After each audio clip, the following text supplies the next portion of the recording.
Pak Ustadz, Assalamualaikum. Assalamualaikum warahmatullahi wabarakatuh, Pak Ustadz. Saya ini pernah Islam, balik ke Kristen, balik lagi ke Islam lagi. Itu gimana itu ceritanya, Pak Ustadz?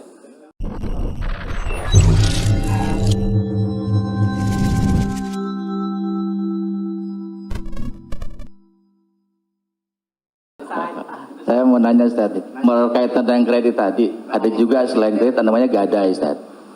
Gadai, tahu gadai Ustaz ya? Kalau nggak tahu saya jelasin. Biasanya zaman sekarang gini Ustaz, orang punya kendaraan, kemudian karena nggak punya uang digadaikan mobilnya misalnya Ustaz, sama orang itu. Itu termasuk itu riba atau gimana? Kalau gadai seperti itu. Imam yang paling tua di antara imam yang 4 itu namanya Imam Hanafi. Meninggal tahun 150 Hijrah.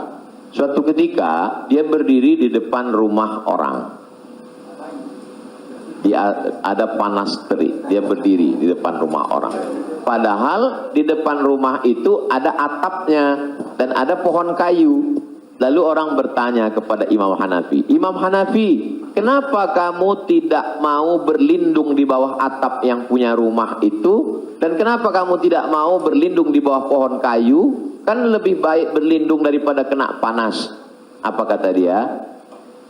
Saya meminjamkan uang pada orang ini dengan sistem gadai, maka saya tidak mau mengambil keuntungan dari dia. Ayyuma lahmin kullu qardin jarra naf'an fahuwa riba. Setiap gadai pinjaman kalau kita ambil manfaat maka itu berarti riba. Tidak mau bernaung di bawah atap rumahnya karena itu dianggap sebagai manfaat. Jadi manfaat tidak hanya sebagai uang tapi juga manfaat sampai sekecil itu dia menjaga dirinya. Jadi gadai dalam Islam hukumnya boleh, tapi jangan ambil manfaat dari gadai. Yang terjadi sekarang adalah orang mengambil manfaat dari gadai. Saya punya uang, lalu kemudian ada orang mau pinjam uang. Saya tidak percaya dengan dia. Ustadz pinjam uang 100 juta, saya nggak percaya. Kalau Ustadz nggak percaya, ini sawah saya 1 hektar. Ketika dia kasih sawahnya ke saya, maka sawah itu cukup sebagai jaminan. Tapi yang dilakukan orang sekarang adalah sawah itu dia tanam padi, dia ambil hasilnya. Hasilnya itu riba. Maka sekarang orang kaya makin kaya, yang miskin makin miskin. Bagaimana dia mau bisa menebus uangnya? Orang sawah dia dipakai terus dan uangnya diambil. Maka yang punya uang makin kaya, yang minjam makin miskin. Padahal dalam Islam mestinya cukup suratnya saja dipegang. Kamu kalau mau garap sawah ini garaplah, nanti bayar hutangmu. Itu akhlak dalam Islam. Akhlak itu yang dihilangkan oleh riba. Riba ini sangat kejam. Allahu a'lam. Pak Ustadz, Assalamualaikum.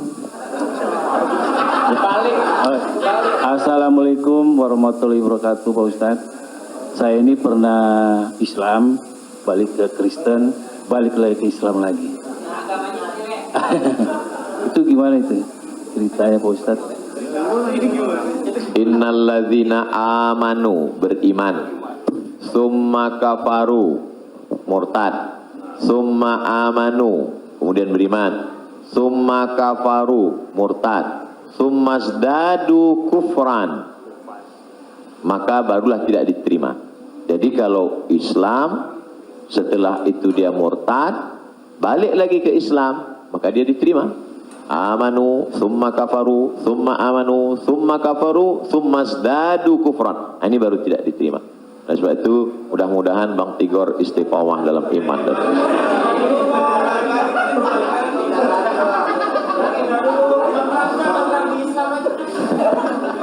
agama lu kayak angkos bolak-balik.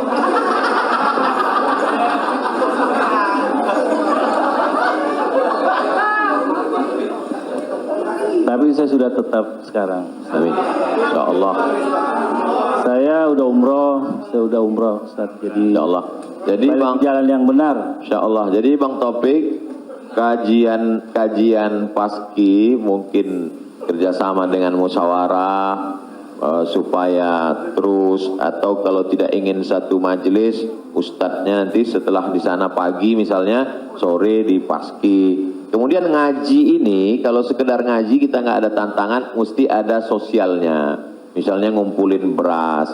Jadi saya sendiri tidak hanya sekedar ngaji, saya khususkan hari Jumat kedua setiap bulan, saya di Pekanbaru, hari Jumat khutbah Jumat, habis itu bagi beras ke masyarakat pelosok yang sulit. Lalu siapa yang menjadi relawannya? Yaitu relawan-relawan Biker Subuhan, mantan petato, kemudian hijrah,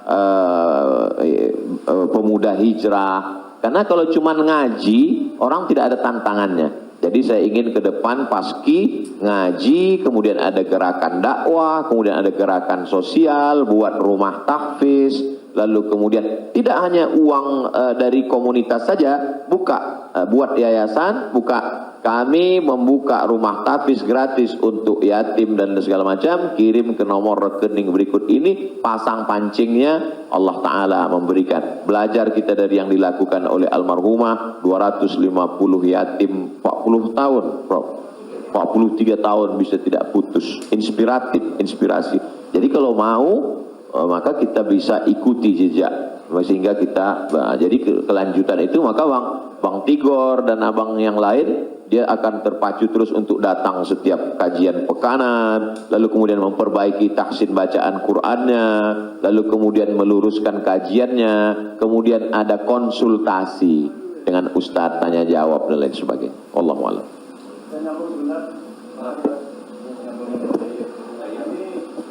Apakah ada warisan? Karena kalau kita dengar dalam satu, kalau kita melayat, sering orang bilang kalau almarhum atau almarhumah punya utang piutang berhubungan dengan keluarga, sedangkan kita nggak tahu bahwa itu adalah riba. Apakah termasuk warisan itu? Dosanya. Terima kasih. Tidak boleh harta warisan dibagi sebelum dilakukan dua hal. Yang pertama, mim ba'di wasiyatin, keluarkan wasiat. Wasiat hanya sepertiga total harta. Jadi kalau dalam surat wasiatnya, aku wasiatkan ruko ini untuk sekolah tahfiz. Total harga ruko 1 miliar. Sedangkan harta dia cuma 2 miliar. Maka yang jatuh menjadi wasiat hanya 666 juta. Sedangkan sisanya dibagi kepada ahli waris. Pertama, keluarkan wasiat, sepertiga paling banyak. Setelah keluar wasiat, mim ba'di wasiyatin yusa biha au dain. Dain, bayarkan hutangnya. Jadi kalau ada orang meninggal, hutangnya dibayarkan dari harta warisan. Jadi kalau harta warisan habis, apakah anak wajib membayarkan hutang bapaknya? Tidak. Anak hanya wajib membayarkan hutang almarhum dari harta yang dia tinggalkan. Adapun kalau si anak mau berbakti kepada orang tuanya, dia bayarkan, baik, tapi dia tidak punya kewajiban, dia bayarkan dari harta dirinya sendiri. Jadi makanya kadang kita baca, jangan beli ruko ini bermasalah. Di mana letak masalahnya? Karena ruko itu dibagi sebelum hutang dibayar. Muncul masalah. Sebetulnya ruko itu bukan milik anak-anaknya, tapi milik piutang, milik orang yang dulu pernah dipinjam uangnya. Dua keluarkan, baru bagi harta warisan. Allahu a'lam.